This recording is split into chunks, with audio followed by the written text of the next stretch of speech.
is SMNI News Channel. Truth that matters.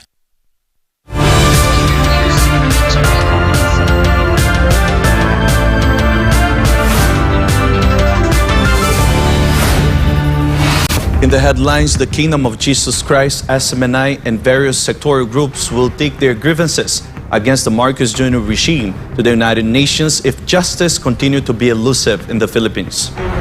According to the KOJC, this is the beginning of the path towards achieving justice.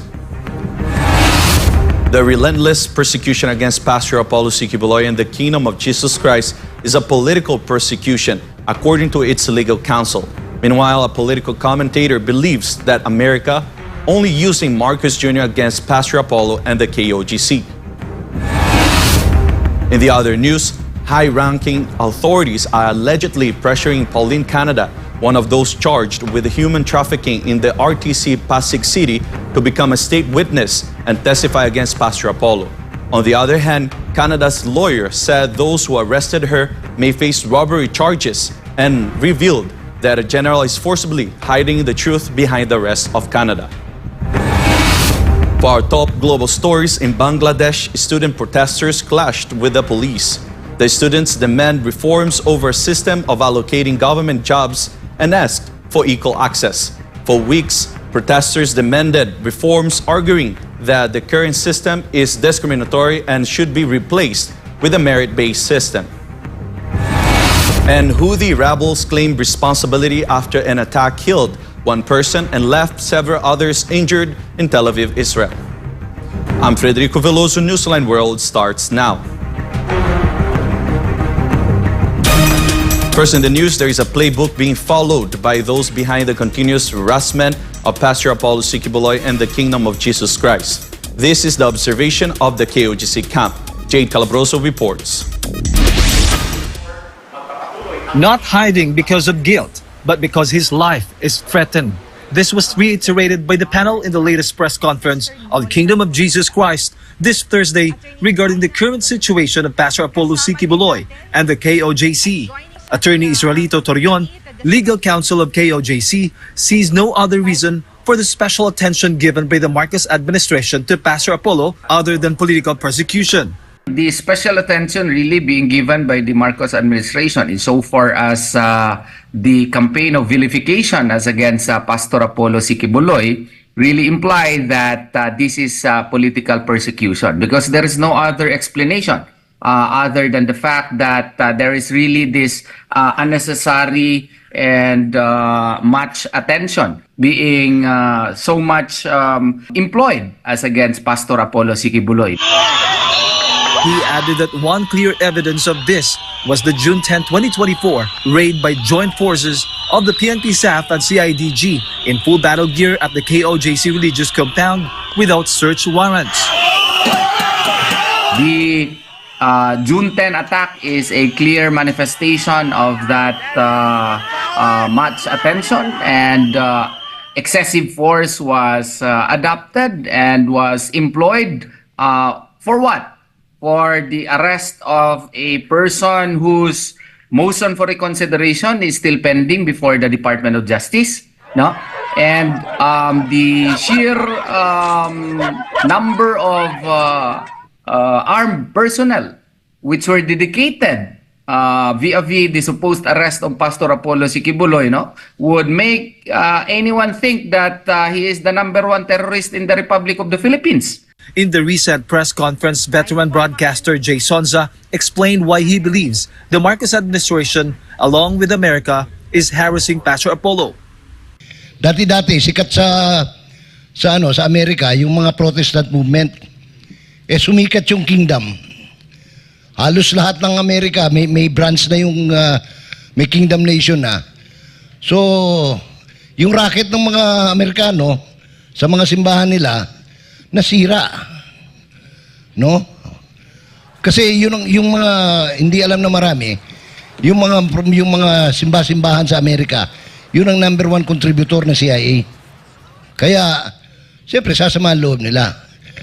Pinag-usapan namin ni Pastor ito mga 2 years bago pa anong pangalan to, pandemic. Ngayon, Nakakita naman yung Amerika. Bagong presidente, may atraso sa kanila, dapat makulong siya kasi hindi siya nagbabayad ng $353 million na yung contempt na multa. Pangalawa, nakaipit yung kanilang kayamanan sa Amerika na mahigit $10 billion. So isip ng Amerika, gamitin natin itong mamang ito. O yun nga, nagpagamit. Ang kapalit, gusto nila yung ulo ni Pastor Kibuloy. Ngayon, bakit dinidemonize? Kasi nagtataka sila eh. Dati 15 lang ang miyembro ni Kibuloy, ngayon 7 milyon na. Pag hindi natin ginawan demonyo si Kibuloy, baka magdoble pa yung bilang. So, yan ang aking tingin dito. Meanwhile, according to attorney Dinah Tolentino Fuentes, another legal counsel for KOJC, Pastor Apollo's fear of being killed by Americans or their accomplices is very possible, likening it to the situation of former U.S. President Donald Trump, who recently survived an assassination attempt. Pastor Kibuloy has already said this repeatedly. He is the target of an extraordinary rendition. Not just rendition, but perhaps extermination also. So again, this is what they have been trying to do to presidential candidate Donald Trump. His ear, I think, was grazed by a bullet. And this is what, again, perhaps if Pastor Kibuloy has shown himself, perhaps this is what would have happened to Pastor Kibuloy. Brother Carlo Catillo, resident minister of KOJC, detailed their observations on the alleged playbook against Pastor Apollo. Ito po talaga yung ginagawa nila ngayon. They will really cancel you, they will destroy your reputation sa pamamagitan po ng character assassination na hindi pa po na-convict, paulit-ulit po, rapist, human trafficking, child abuse, sex ring, paulit-ulit po yan.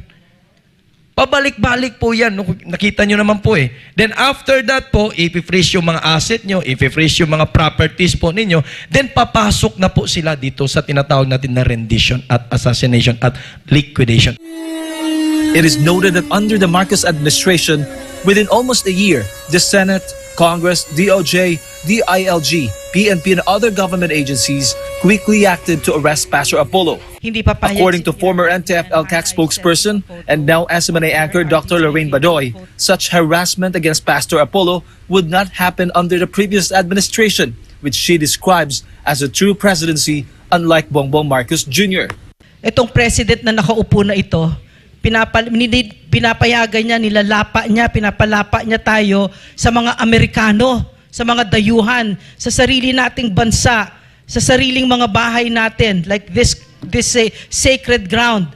Diyan tayo tinatakot, di ba? But under a real president, hindi mangyayari yan. Napakasakit na naramdaman natin, na experience natin ang puso ng isang totoong pangulo na talagang mahal tayo at dinidepensahan tayo. At ngayon, lumagapak tayo dito sa isang pangulo na ibinibigay tayo, no, na para tayo parang sacrificial lamb, na ibinibigay pa tayo sa mga dayuhan pa. Meanwhile, KOJC continues to insist they do not know Pastor Apollo's whereabouts.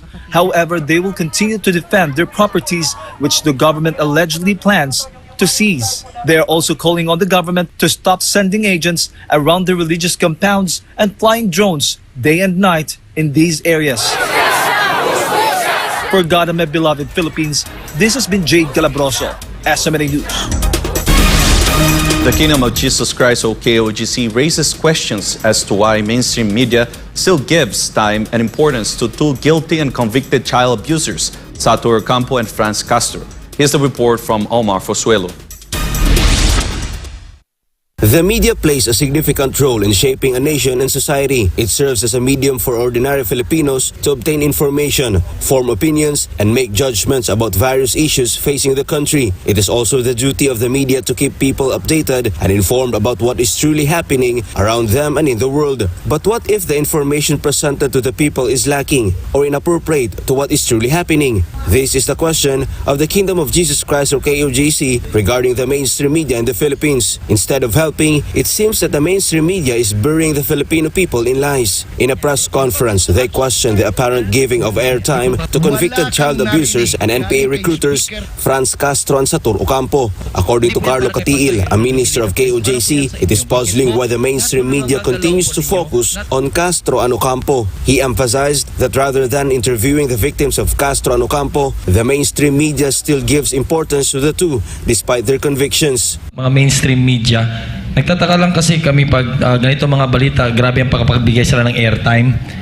Hindi mga lang na-interview yung mga biktima, kung ano yung pakiramdam na ito, mas binigyan pa nila yung airtime, pagpapahalaga itong sila Castro, lang mga makakaliwa. He said this was a good opportunity to show all Filipinos the crimes the CPP, NPA, NDF, led by Castro and Ocampo, are committing, but the opposite happened. Kagaya nito, magandang balita po ito. Dapat ididiin natin ito kasi mga operatiba ito, mga CPP, NPA ito. Ang simpatiya po niyo, nandun pa sa kanila. Wala doon sa tunay na nabiktima. Yun po ang klaseng nasa mainstream media. He also cited the mainstream media's reversal of the story about the illegal attack by the PNP staff and CIDG on the KOJC religious compound last June 10. Kagaya nung sa June 10, yung inatake tayo dito, nagtaka na lang kami paglabas sa balita, kami pa daw yung marahas at bayolente. Nakita nyo tapos yung tagline yun, sinisigaw nyo dyan, walang kinikilingan, walang pinoprotektan, serbisyong totoo lamang. Tapos yung isa pang network dyan, tapat at tamang pagbabalita para sa may alam at may pakialam. He also emphasized that the mainstream media is really not fair in reporting due to their own interest. Kung fair kayo dyan nagbabalita, pag itong every time lalabas ang pangalan ni Pastor Apollo ACQ, negative kaagad ang binabalita niyo. Kinuha nyo ba ang side po namin? Hindi. Tinitwist ninyo according sa interest ng istasyon, nagmamayari ng istasyon ninyo. Ganun po yun. In this regard, Catiil said that the reason the mainstream media's news is not in the right tone is that they are scared of the administration. Yung SMNI kasi, hindi nabili nila, hindi nabusalan. Kaya, tingnan nyo, niligwak nila. Eto, dalawa lang yan either takot or nabili. Kaya kontrolado nila lahat. In the end, KOJC promises that SMNI will continue to provide the right news and information even though it is being silenced by heartless politicians. Pero itong SMNI, kahit wala po tayong prangkisa for now na suspende po, pero may social media naman po, hindi po titigil ang boses po natin. Nasa paglalahad ng katotohanan, hindi pwedeng tabunan ang katotohanan. Kung kayo dyan takot, dito po sa SMNI, may prinsipyo po. For God and my beloved Philippines, Almar Forzuelo, SMNI News. Meanwhile, a former spokesperson of the NTF-ELCAC questions Bongbong Marcos Jr.'s condemnation of the attempted assassination of former U.S. President Donald Trump. According to the former official, it seems that Marcos might not fully understand what he's saying about political violence. Let's find out more about this in Val Divinagracia's report. And you know, that's a little bit old. July 13, 2024 marks the shocking assassination attempt on former U.S. President Donald Trump during his campaign rally speech in Butler, Pennsylvania. Trump survived the assassination attempt after narrowly avoiding a bullet that grazed his right ear. Among those who condemned the assassination attempt was former President Rodrigo Duterte, who had been closely aligned with Trump during their respective terms. President Ferdinand Marcos Jr. also did not hesitate to condemn the attempt on Trump's life. He emphasized his strong condemnation of all forms of political violence. However, former NTF-ELCAC spokesperson Dr. Lorraine Badoy questioned this statement by Marcos Jr. Once again, Bongbong Marcos shows out that he's a really good orator. No, does he understand kaya what he's saying here? Once again, this is why dito tayo nabudol eh. For Dr. Badoy, BBM represents political violence and oppression in the current situation in the country. This guy doesn't know what he's talking about. His words mean nothing because he is the very face of political violence and oppression. To recall, Badoy had previously condemned the administration's actions against Pastor Apollo ACQ for hurling various accusations against the good pastor. This includes the revival of dismissed cases against Pastor Apollo ACQ and the indefinite suspension imposed on SMNI by the NTC, which Badoy claimed was a violation of their mandate. Badoy also questioned the excessive use of force by heavily armed authorities against the religious compounds of the Kingdom of Jesus Christ on June 10, 2024, and the 10 million peso bounty for Pastor Apollo, which was higher than bounties for wanted criminals proven guilty. For God and my beloved country, the Philippines, this is Valdivina Gracia. SMNA News. Iran strongly rejected accusation it was plotting to assassinate former President Donald Trump. The report citing U.S. intelligence surfaced amid an ongoing investigation on the U.S. Secret Service's supposed failure to protect the Republican nominee during a campaign rally this past weekend. Melchizedek Cadiz reports. Assalamualaikum. Iran found itself under the spotlight amid reports that the Biden administration received intelligence of its plan to assassinate Republican presidential candidate Donald Trump, as the U.S. Secret Service remains in trouble after the failed assassination attempt. American officials said that the Biden administration received an intelligence report in recent weeks that Iran was plotting to kill former President Donald Trump. The information led the Secret Service to increase the level of security around the former president. However, intelligence officials found no evidence that connected Iran to the Trump rally shooter. Amid recent claims of heightened security, the U.S. Secret Service is currently in trouble over its shortcomings in protecting Trump during the campaign rally in Pennsylvania, as questions remained about how the shooter gained access to the rooftop of the building previously identified as a vulnerable spot. The shooting rampage last Saturday injured Trump on the right ear, killed one of its supporters, and critically injured two other rally goers. The U.S. Secret Service sniper killed the gunman, identified as 20-year-old Thomas Matthew Crooks, a son of pro-Trump parents. The incident is still being investigated as a case of possible domestic terrorism. The Homeland Security Department is the latest agency to investigate the security service amid serious questions over its security footprint.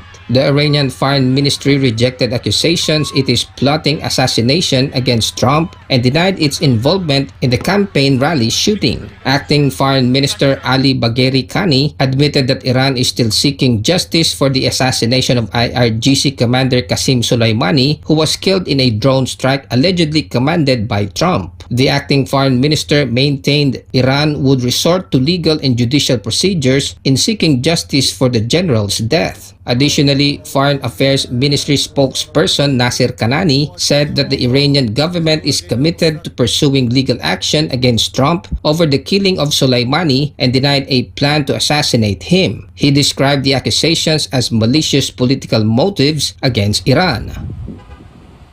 Republican lawmakers from both the House and the Senate demanded that the U.S. Secret Service Director Kimberly Chittle resign. However, the director said she has no intention of resigning. Reporting from Kuwait, I am Melchizedek Cadiz, your global citizen correspondent for God and for our beloved country, the Philippines. Up next, the Prime Minister of Vietnam ordered a joint investigation with Thai authorities after several Vietnamese nationals were found dead inside a hotel in Bangkok, Thailand earlier this week. Authorities believe it is a case of murder-suicide.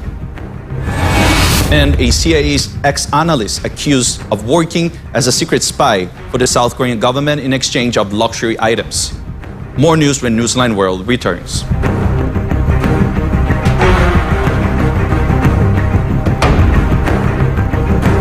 Ang buot sa Diyos, kitang mga katawhan, tunay espiritong mupadayon o muantos. Kay dakitan sa Diyos sa unahan, basta mahimo ka ng anak sa Ginoo sa kingharian, daghan ang mga pagsulay. Kung way pagantos, di ka makalahutay. Kung walay pagkamakanunayon, dili gyapon ka makalahutay. Ang tuyo sa Diyos, nga ang matagos ang gitawag, makalahutay. Makalahutay lamang sa mga pagsulay, kundili sa pagtubo nga makaabot siya sa ikaupat nga laka nga dito na manukat ang iyang reward.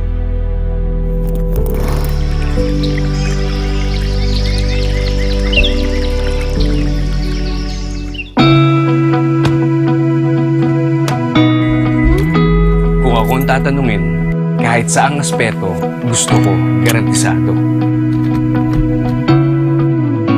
Metikuloso akong tao, kaya gusto ko lahat maayos at sigurado.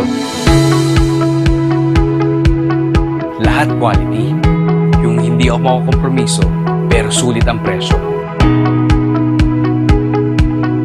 Ganyan ang clean fuel, kaya dito, panatag ang loob ko.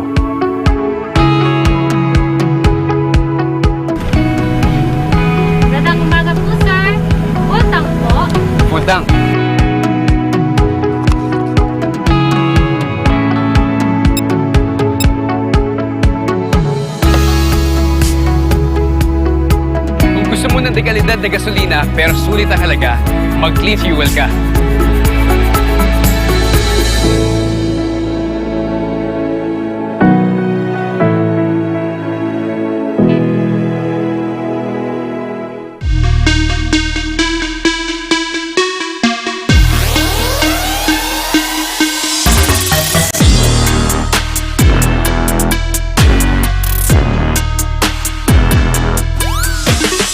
Abangan ng Banateros tuwing Lunes hanggang Huwebes, live dito lang sa SMNI. Yan ang Banateros, walang inuurungan. Pag tama palakpakan, pag mali ay babanatan. Yan ang Banateros.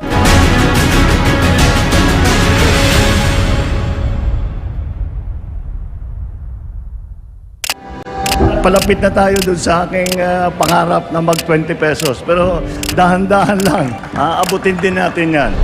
Yung 40 nga, hindi ko maramdaman kung nasaan Yung kayang 20 pesos. Sana totoo, hindi naman totoo eh. Imbes na bumaba, tumataas, di ba? Binoto ko siya, akala ko totoo yung mga pangako. Wala, hindi niya naman natupad yung mga pangako niya. Para sa akin eh, parang hindi naman totoo yung gumaganda, lalo naghihirap ang mga tao eh. Bagong Pilipinas, mahal ang bigas.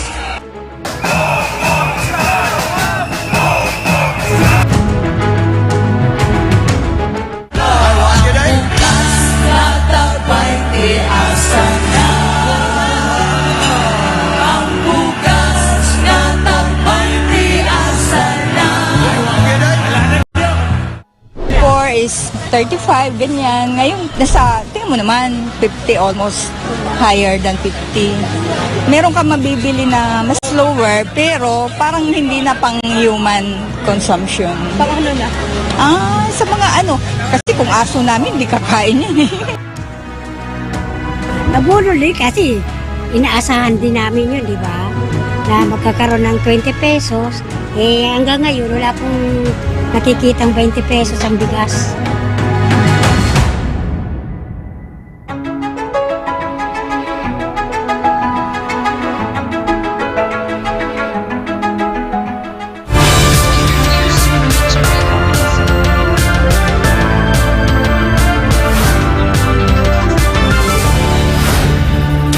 Back in the news, a former analyst for the U.S. Central Intelligence Agency, or CIA, was accused of working as a secret spy for the South Korean government in exchange of luxury handbags, expensive dinners, and other high-end items.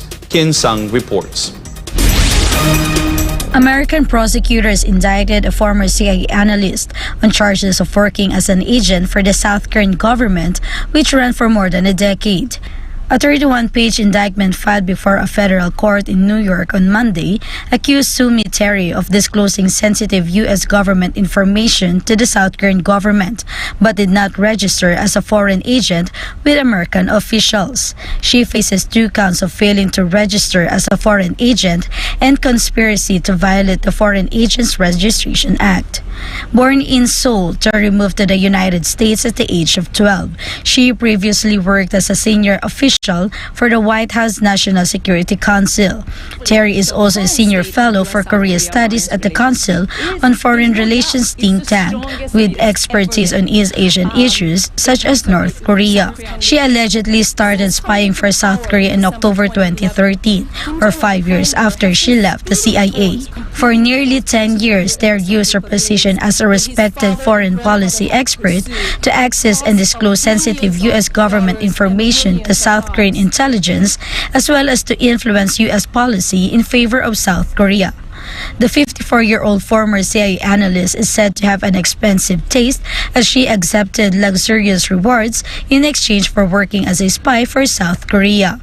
These rewards included a $3,450 Louis Vuitton handbag, a $2,845 Dolce & Gabbana coat, and high-end sushi dinners, to name a few.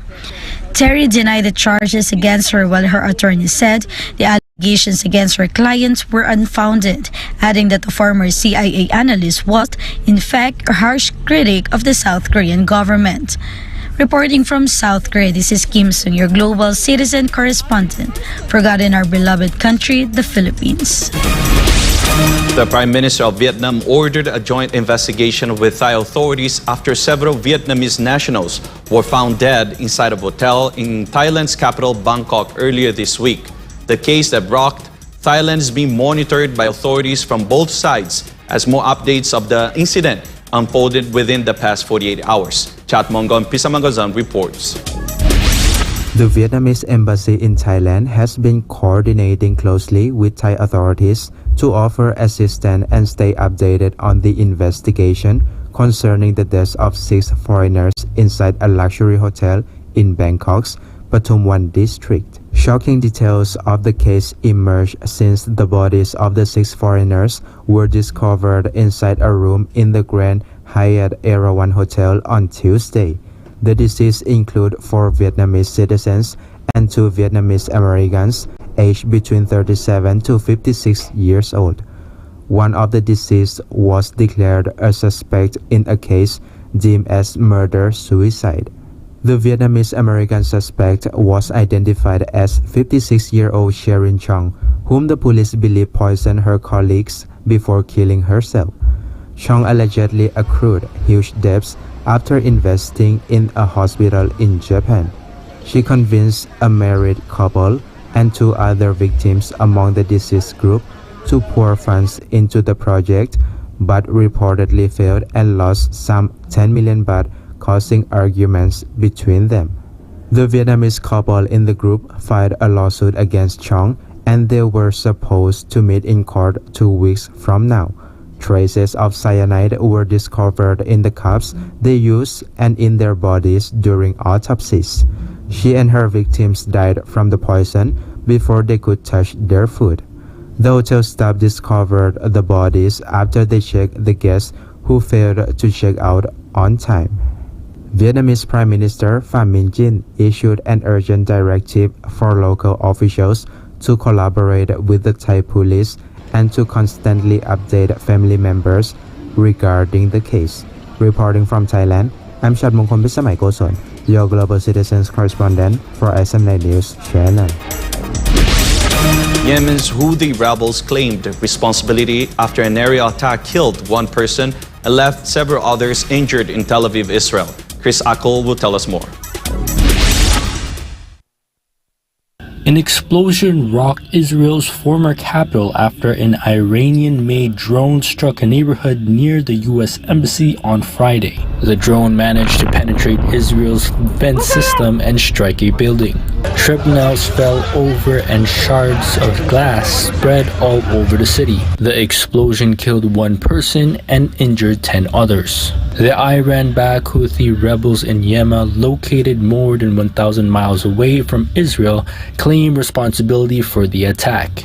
The aerial strike marked a significant escalation in tensions between the Houthis and Israelis, which started in the wake of Israel's military campaign in Gaza, triggered by the attack initiated by Hamas on October 7. The Houthis have launched drones and missiles towards Israel since fighting in Gaza erupted last year and are mostly intercepted by either Israel or troops deployed by its Western allies stationed in the region. I'm Chris Ackel, your Global Citizen correspondent for SM9 News. The outcome of the United States election will have a huge impact on the Philippines as well as other countries, according to a foreign policy and security analyst. The assassination attempt on former U.S. President Donald Trump could also boost his campaign. Creselyn Cataron reports. The attempted assassination of former U.S. President Donald Trump at a campaign rally in Butler, Pennsylvania, could shape up America's future polls. In an exclusive interview with Lucio Blanco Pitlo III, a foreign policy and security analyst on the program Makialam of DZAR Sunshine Radio, he mentioned that the assassination attempt on Trump has strengthened his campaign. Mukhang pabor na ang palagay ko, no, yung kumbaga yung balance na medyo leaning na towards him, no. So ilang buwan na lang paparating na yung election. Pitlo elaborated that the events surrounding the U.S. elections will have significant implications not only for the Philippines but also globally. This is especially true as the United States has alliances with various countries, including the Philippines, in the realms of security and defense. Pitlo specifically pointed out America's interference in the tensions between the Philippines and China over territorial disputes in the South China Sea. So tinitingnan yung commitment ng Estados Unidos pagdating sa kanyang mga aliado na ngayon ay nakakaranas ng syempre tension at pressure mula sa China sa parte natin dito sa issue ng South China Sea. He noted that many are observing what the foreign policy and defense policies would be if Trump were to have a second term as President of the United States. The foreign policy and security analyst also agreed that there are similarities between the political systems or styles of the Philippines and the United States. Siguro po kasi mga kalahating siglo din tayo na kumbaga yung Amerika ay naging colonizer natin at kaya na nabanggit niya maraming sa political at panggobyernong polisiya natin system ay actually nakaayon patterned after that of the US. So yun nga, tinitingnan natin yung ehemplo halimbawa ng demokrasya sa Estados Unidos at sinusubukan natin siya na kumbaga ay umusbong sa ating sistema, although syempre may mga pagkakaiba. To recall, former President Rodrigo Duterte condemned the assassination attempt against former President Trump. In a statement, FPRRD said it was a wake-up call that no one, even a former president and a leading presidential candidate, is safe even in the most powerful country in the world. Former President Duterte also mentioned that the outcome of the U.S. election affects other countries, including the Philippines. This was while he criticized the policies under Democrat Joe Biden. FPRRD added that the Biden administration's policies towards the Philippines, particularly the placement of missile systems in Ilocos Norte, have put our country in great danger, instilling fear among Filipinos that our country could become a target if war breaks out. For God and for my beloved Philippines, this has been Cresceline Catarong, SMNI News. Justice is beginning to take shape for the affected indigenous Blaan tribe in Kitbo. The tribe has filed formal charges against government officials involved in the violent attack in their community. Hannah Jane Sancho reports.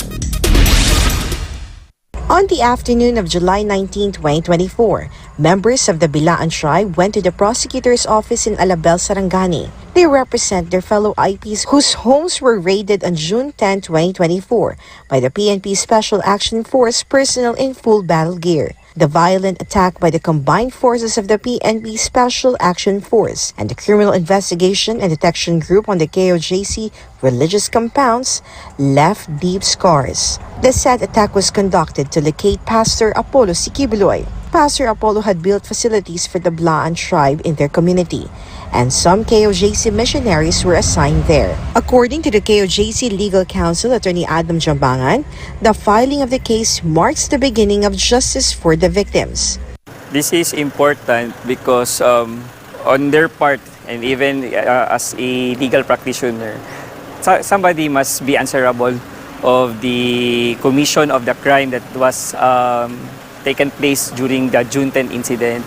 So it is an advanced move on the part of the Bilaan group as well as the people in Kitbug that justice is starting to run on them. So ito yung pinaka-importante ngayon na at least nakapag-file na po tayo. Among those charged are Interior Secretary Benhur Abalos, PNP Chief Romel Marbil, Brigadier General Alegre Martirez, Regional Director, PNP Region 11, Brigadier General Percival Augustus Laset, Regional Director, PNP Region 12, Police Major Ronald Oliver Lee, PNP Directorate Operations Head, Police Colonel Edwin Portento, PNP Intelligence Group Director, Brigadier General Mark Pespes, PNP Staff Director, and the armed PNP staff personnel who conducted the attack. The charges include grave coercion, unjust vexation, and violation of domicile. To recall, 2 indigenous people died due to stress and anxiety caused by the attack, which occurred without a search warrant. Others were forcibly removed from their homes, despite requests for consideration for those who were ill or elderly. According to Attorney Jambangan, this is just the beginning of their legal actions. There will be series of cases to be filed in the succeeding weeks. So, important ang first move na talagang na-file natin siya today. The Bilaan tribe is not only the group filing charges. In fact, all those who have been wronged by the PNP staff and CIDG in their violent attack on the KOJC religious compounds will also pursue legal action. For God and my beloved country, the Philippines, this has been Hannah Jane Sancho, SMNI News. The Sunshine Media Network International made clarification as to why it will not cover the 2024 State of the Nation address this coming Monday. MJ Mondeja will give us the details.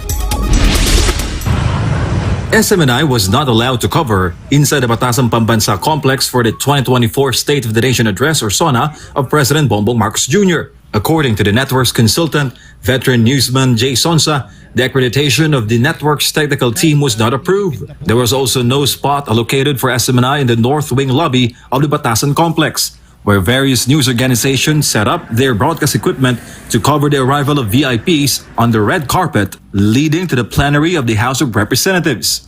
Ang problema, ayaw po nila kaming bigyan ng accreditation dun sa aming technical at logistical support team. Kasi daw, bakit pa kami magla-live social media lang naman. Ang tanga-tanga bobo talaga Kahit na social media, kahit new media, kahit mainstream media, hindi po pwedeng mag-live ng mga walang technician, walang mga engineers.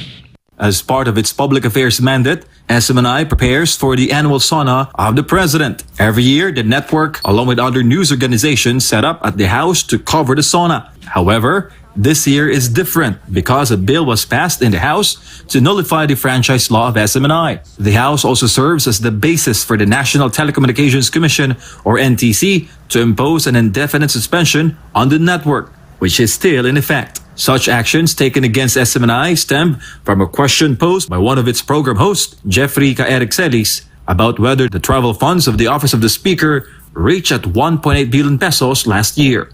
Anyway, so hindi na po namin ipipilit yan para lang malaman ng, kasi baka sabihin na naman ng mga, tingnan nyo SMNI, galit kay Marcos, hindi sila nag-live.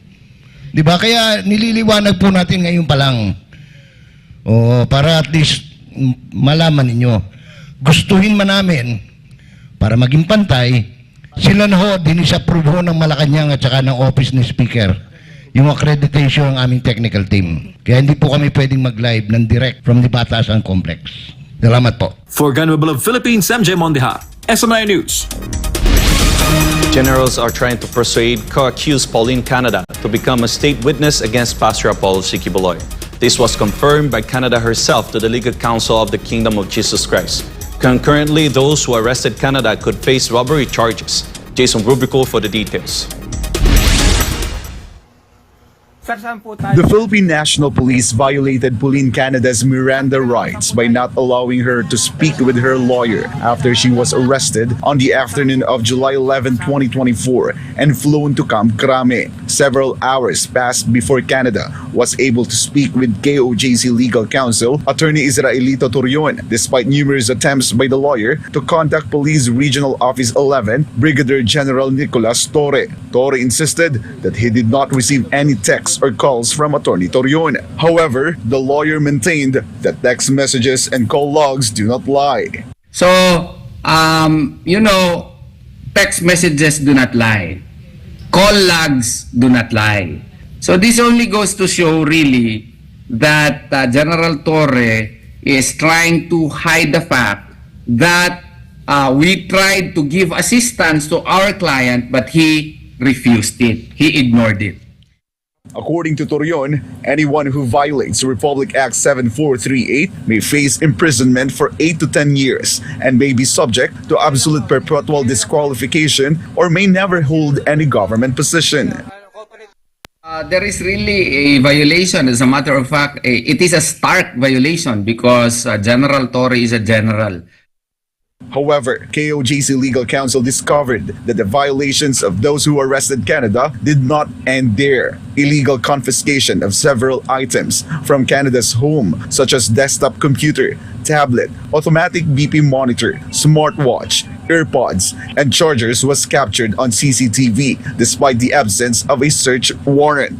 According to KOJC legal counsel, Attorney Eunice Ambrosio, the actions of the arresting officers clearly violated the rules regarding the service of a warrant of arrest. Ano ba tong mga items na to? Are these illegal items per se? Diba? Mga desktop, Mac, desktop computer, tablet. So are these illegal? Are these even dangerous, or does it put harm into the person of the police officers for them to confiscate these items? Diba hindi? So nakalagay naman sa Rule 126 na you can confiscate items if these are the subject of the offense, these are fruits of the offense, and these are used as means of committing the offense. Several days passed before the confiscated items were returned. Attorney Adam Jambangan stated there was no legal basis for the arresting officers to confiscate the said items, since first of all, they do not belong to Canada. Therefore, the KOJC legal counsel emphasized that those who arrested Canada could possibly be charged with robbery. Even presupposes that there is a search warrant. Wala nga search warrant eh. I do believe that there may be grounds to file a case for robbery. Kasi it came with force upon things eh. So, the fact that they returned it would perhaps alleviate any civil liability that may be imposed. But the crime was already committed and the administrative liability already attached. So meaning to say, it is illegal. And in fact, kung criminal naman yung pag-uusapan natin, tama yung sabi ni Dean, na possible talaga that they may be prosecuted for robbery or qualified theft. And administratively speaking, pwede rin silang maging liable for Graft and Corrupt Practices Act. We would like to thank the police for giving us evidence to file cases against them for robbery. We rob you very much. Meanwhile, it has been learned that several generals are persuading Canada to become a state witness against Pastor Apollo. Nandun ako kanina, may revelation si Ma'am Pauline. May mga general na bumibisita sa kanya. Tapos, yung isang general na bumisita sa kanya, nagsabi pa, hindi nagperma doon sa logbook. Dumiretso lang, no? At nagsabi pa, tingnan mo yung nangyayari sa iyo ngayon. Ikaw lang nadakip. Kailangan siguro magkuha ka na ng abogado. At baka posible na ano ka dyan. Ma-convict ka kung wala kang sarili mong abogado. Sabi ni Ma'am Puli naman, supported naman kami ng ministry, ng lawyer. Hindi. Para ma-free ka. Parang idea is, parang kinukumbinsi siya na magiging state witness. Canada emphasized what would she say against Pastor Apollo, especially since she knows the esteemed pastor did nothing wrong. So kaya siya, sinabihan niya yung general, Sir, maski ano pong isabi niyo sa akin, hindi po ako tatalikod po sa ministry kasi ako lang, minsan matagal na akong wala sa ministry pero hindi naman ako lumabas, babalik na nga sana ako, pero hindi ko po gagawin yon na mag-testify ako against the kingdom leaders. For God and my beloved Philippines, I am Jason Rubrico, SM9 News. Senator Alan Peter Cayetano sees nothing wrong if someone tries to reconcile him with Senator Nancy Binay, but he revealed that he has discovered many questionable things about the construction of the new Senate building. Here's the report from Carlo de la Peña. Senator Alan Peter Cayetano revealed that he continues to find more questionable things as he reviews the rising costs of the new Senate building, or NSB. He said that the Senate Committee on Accounts, which he chairs, has received numerous additional documents from relevant authorities, which they are meticulously reviewing. He further said that it is possible that the costs are even higher than his initial estimate of 25 to 27 billion pesos for the NSB. And developing yung story. Just this week, I found out maraming tinatago sa atin. Sino nagtatago, bakit tinatago, I haven't gotten to that. but I've finally received caches, halos a half room full of documents. We're going through it. One of the issues Cayetano pointed out is the facade of the building. Its initial cost was thought to be 1 billion pesos, which was later lowered to 498 million pesos, but it now appears to be around 2.9 billion pesos. Because of this, Cayetano appealed to Senator Nancy Binay, the Department of Public Works and Highways or DPWH, which is the project manager of the NSB, and the Senate Coordinating Team or SCT, to be honest about the project to expedite decision making. To tell the whole truth. What we're doing is the review. So if they came forward and gave us everything, we would have decisions by now. According to Cayetano, his committee aims to complete critical decisions about the project next month to avoid further delays that could increase the building's costs. He said he would remain focused on reviewing the NSB despite the ethics complaint filed against him by Senator Nancy Binay. On July 17th, Senate Committee on Ethics and Privileges Chair Francis Tolentino announced that they would try to resolve it through a conciliation process. But I think it's a good idea na magka-conciliation. But in this case kasi, this is all about the new Senate building, the delays and the cost. He also said he would remain committed to finding solutions to reduce the project's costs while maintaining its original design at a reasonable price. For God and my beloved country, the Philippines, this has been Carlo de la Peña, SMNI News. The United Arab Emirates and Indonesia signed agreements during Indonesian President's state visit to the Gulf nation. Graterio Mori has the report. High-level discussions and the signing of agreements took place as Indonesian President Joko Widodo embarked on a two-day state visit. Widodo the prestigious Order of Zayed Award, the highest civilian honor given by the UAE to world leaders and heads of state. Deals signed between the two leaders during talks in Abu Dhabi include cooperation on environment, tourism, and renewable energy. Both sides also agreed to join forces in fighting climate change and improving global education. Widodo will end his second and final term in October. President-elect Prabowo Subianto will replace him as the 8th President of Indonesia. Widodo's eldest son, Gibran Rakabuming Raka, is the Vice President-elect who is set to be sworn in along with Subianto in October. Reporting from Dubai, I'm Gratero Omor, your Global Citizen Correspondent for SMNI News Channel. The death toll from the ongoing protests in Bangladesh climbs to 45 after student protesters clashed with the police. For weeks, protesters demanded reforms over a system of allocating government jobs and asked for equal access. Aniza de Guzman reports.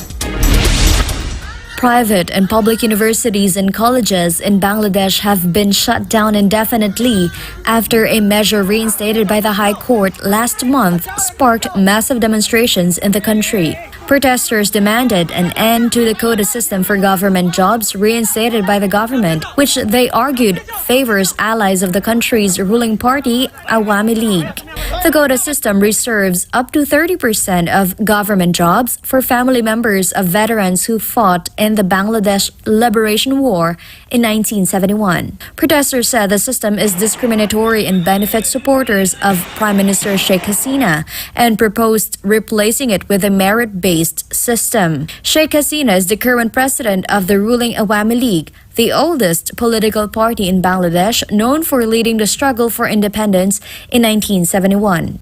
The Prime Minister removed the quota system following mass student protests in 2018, but Bangladesh's High Court reinstated it last month after relatives of the 1971 war freedom fighters filed petitions. The government stepped up efforts to contain weeks of rallies, with colleges and universities closed indefinitely and army tanks deployed in some areas. Police intervened by using rubber bullets, sound grenades, and tear gas to disperse the crowd, leaving hundreds of students injured. Demonstrators attempted to enforce a nationwide shutdown on Thursday morning, causing renewed clashes between police and student protesters. On the same day, protesters set on fire at the headquarters of Bangladesh's state television network, where the Prime Minister gave her national address in an attempt to pacify the clashes. The number of injured protesters has exceeded 25,000 in less than a month. In the wake of the ongoing protests, The Supreme Court suspended the High Court's ruling to reinstate the controversial measure and is expected to announce a decision during a scheduled hearing on August 7. Reporting from Thailand, I'm Anissa de Guzman, your global citizen correspondent for God and our beloved country, the Philippines. President Joe Biden was forced to cancel his campaign events after the White House announced he tested positive for COVID-19. David Lira will give us the details. Biden's Democratic Party members are under pressure to salvage his campaign schedule after it was put on hold due to COVID-19 infection. He will still be performing his office duties while isolating at his home in Delaware. The president is experiencing mild symptoms, according to the White House. He tested positive while visiting Las Vegas on Wednesday. The president arrived at an airport tarmac with a runny nose and cough, according to his doctor. Local media reports stated that Nancy Pelosi, the former House Speaker, told Biden in private that he could not beat Donald Trump in November's election. His COVID infection came at a pivotal moment of his re-election campaign, when his poor debate performance against his Republican rival Donald Trump last month sparked questions about his health and mental fitness to run for election and possibly extend his presidency. This has been David Lira, your global citizen correspondent for SMNI News. Tons of decomposing fish mysteriously showed up at a river in Brazil. Environmental activists and prosecutors blamed the tragedy for the illegal dumping of wastewater, which caused the fish to get poisoned. Andrea de Souza has the details. An unspeakable tragedy befell the Piracicaba River in São Paulo after it was covered with tons of dead fish described as a major environmental disaster. Environmental authorities and prosecutors blamed the catastrophe on the illegal dumping of industrial waste from a sugar and alcohol plant. Initial investigations showed an estimated 10 to 20 tons of fish died on the Piracicaba River, dubbed as São Paulo's mini Pantanal. Irregular discharge of wastewater was traced from Estiva's São José plant in the community of Rio das Pedras, which could face a fine worth 50 million reais if proven guilty. São Paulo's environmental agency said it will take about 10 years for the Piracicaba River to recover due to the number of fish and the variety of species that have died from the incident. This has been Andrés Souza, your global citizen correspondent for SMNI News. If justice for Pastor Apollo ACQ, the KOJC, and SMNI remain elusive in the Philippines, their grievances will be taken to the United Nations. Here's Hannah Jane Sancho for the details. Journey to Justice. This is how the KOJC, SMNI, and every Filipino who believes in truth view their struggle. If justice is not achieved here in the Philippines, they will seek it from the United Nations. Petitioning complainants. Jeffrey Eric Salas traveled all the way to New York to represent every Filipino demanding justice for the abuses committed by the government, especially for the injustices done against Pastor Apollo ACQ, the Kingdom of Jesus Christ, SMNI, and the Filipino people. A ceremonial filing was conducted by Eric, together with international rights lawyer, attorney Arnedo Valera, KOJC missionaries, SMNI representatives, Maisog Team USA, Sara Duterte supporters, as well as other sectoral groups. Una po, napakahalaga ng papel ng United Nations upang dalhin sa pangdaigdigang atensyon sa komunidad ng mga iba't ibang bansa ang kalapastanganan at pang-aabuso na ginagawa ng administrasyon ni Marcos Jr. sa Pilipinas, kung saan ay nananatili na wala siyang damdamin at ipinapakitang remorse o pagkokorek sa kanyang mga maling ginagawa ng kanyang puwersa gamit ang mga instrumento ng Estado. Ang United Nations po ay may tungkulin na i-correct at bigyan ng reprimand o atensyon ang mga bansang kasapi nito na lumalabag sa mga pangkasunduang pangdaigdigan kung saan ang Pilipinas ay may signatory. They are set to bring to the United Nations the violations committed by the Marcos Jr. administration, particularly the violent attack by heavily armed state authorities on June 10, 2024, on religious compounds of the Kingdom of Jesus Christ, which resulted in the death of 2 individuals, injuries to women, youth, and the elderly. Destruction of KOJC property and violations of their religious freedom for attacking the place of worship of KOJC missionaries, and violations to International Convention on the Rights of the Child, United Nations Declaration on the Rights of Indigenous People, and Convention on the Elimination of all forms of racial discrimination.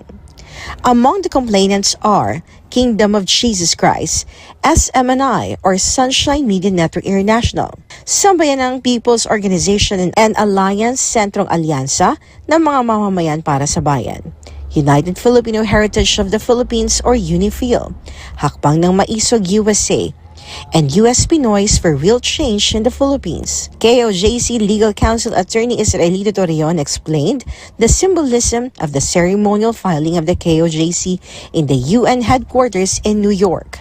Yes, I would just like to point out no, na yung ginawa po ni Ka Eric, symbolic po yun. Kasi nga po baka may mga nakikinig at nanonood na mga learned na mga international law practitioners, no? We understand that under under international law, we know that in order to be declared admissible by the Human Rights Council, there must be a complaint procedure that must be followed, and one of which is the requirement that domestic remedies must have already been exhausted. Kaya nga gawa ng symbolic function si Ka Eric na magpa-file ng ganung kaso, actually as an advance notice, legal strategy po yan. Kasi nga po, under the procedure of the Human Rights Council, pwede talagang pumunta kami doon sa Geneva, Switzerland, if the domestic remedies that we have adopted, no, may appear to be ineffective or unreasonably prolonged. KOJC, SMNI, and the legal councils consider the approach to the United Nations a welcome development. Regarding the filing of the UN cases, we welcome that because this will bring the scrutiny of the international community on what the Philippine government has been doing to Pastor Apollo Kibuloy, who is a religious man, a man of God, and his followers. Not just Pastor Kibuloy, but his followers everywhere here in places of worship. At yung mga ginagawa nila sa KOJC, crimes against humanity yon. No, dalawa na nga ang namatay na indigenous peoples dahil sa paglusob at pagmamalabis na ginawa ng state forces na utos ni President Bongbong Marcos. This is a journey to justice, and we already went to the international stage, and what we saw was a symbolic signing of the petition for justice. Bakit kailangan natin ipaalam to sa buong mundo? Kasi wala na talaga tayong maasahang hustisya kung dito lang naman sa administrasyon ni Bongbong Marcos. Wala na, punaysa niya ang lahat ng ahensya dito sa ating bansa. Senate, Congress, DOJ, PNP, si IDG SAF, wala na po tayong maasahan. Kaya ito, pinapaalam natin sa buong mundo kung ano ang nangyari dito sa sarili nating lupa, dito sa KOJC. This presents a significant opportunity for SMNI to highlight the Marcos administration's suppression of a network dedicated to delivering truthful news and advocating for the true voice of the people. Because then, perhaps, we are not just a voice in the wilderness crying out. The media unit, SMNI, has already been denied a voice, and we are only operating on the internet. There is no one who has been taking the cudgels for Pastor Kibuloy and his citizens in mainstream media. And the filing of this case with the United Nations is very, very welcome, and we hope that it will bring wider and deeper scrutiny on the doings of the Philippine government against its own citizens, against persons who are peaceful, who are doing just religious things, and who have not violated anything at all yet, who have not been found guilty of any violations at all. Ako'y nagagalak na on behalf of Sunshine Media Network International kasi nga napilitan na tayong dumulog sa pandaigdigang pamamaraan, gawa ng sinubukan ho nating sumunod sa alituntunin. Sabi ho ni Mr. Marcos, sumunod lang kayo sa batas. Sumunod po kami, nag-file kami ng complaint no, sa NTC. At sabi nila may kaso. Nung magpunta po kami roon, wala naman silang naipakitang kaso. Walang complainant, walang abogadong nagpunta. Nag-set po sila na preliminary investigation. Wala. Mahigit na po 2 buwan ang nakakaraan. Hanggang ngayon ay hindi ho nakilos ang National Telecommunications kasi nga sila po ay napag-utusan sa wari namin dahil ang bukod tanging basihan ng kanilang pagbubusal sa SMNI ay yung pong naging desisyon ng House of Representatives Committee on Franchises. Kaya tayo po ay natutuwa sapagkat ngayon nalalaman na ng media community sa buong mundo kung ano ang pagsupil na ginagawa ng Marcos administration, ng Marcos regime. Salamat po. The next step, the KOJC will personally present to the United Nations headquarters in Geneva, Switzerland, all violations committed by the Marcos Jr. administration, not only against KOJC and SMNI, but against every Filipino. For God and my beloved country, the Philippines, this has been Hannah Jane Sancho, SMNI News. And before we end, may you be inspired with the words of the Son.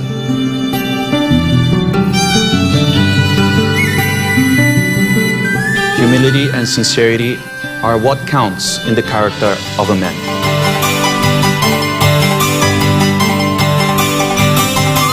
And that's all for this edition. For more news update, you may visit smnichannel.com or follow us on our official social media accounts on Rumble, YouTube, Facebook, and Twitter. For God and Country, I'm Frederico Velloso, and this is Newsline World.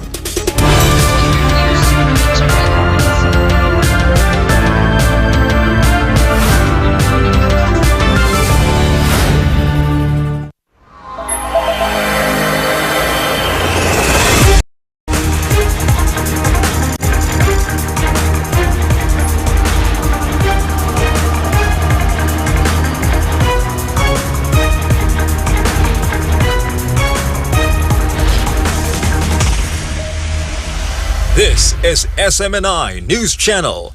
Truth that matters. Subscribe to SMNI News Channel and turn on the notification bell to keep you up to date. Also visit our official social media accounts and join our community on Viber and Telegram.